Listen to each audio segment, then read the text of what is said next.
Hello, this is Dimitri here. This is lab 8.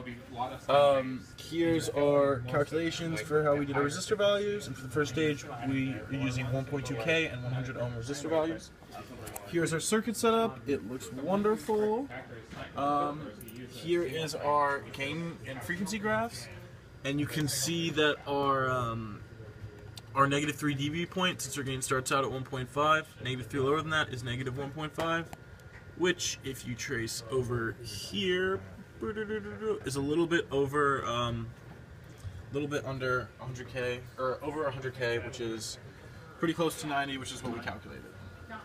And phase starts out as 0, but then after we get past our cutoff frequency, it degenerates, which is what we expect. Hi, this is Dimitri here.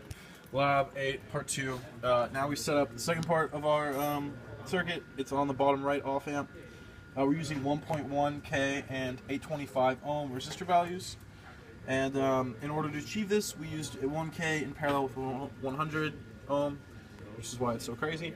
If you look at our gain graphs, our max gain is about 6, and our negative 3D point is right at 100K, which is pretty dang close to 90K, which is exactly what we want.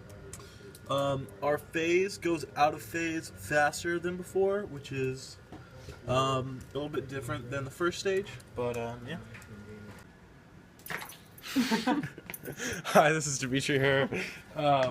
Lab 8, part 3. So now we have both of our stages, and they're connected to each other with that big orange wire, because orange is awesome.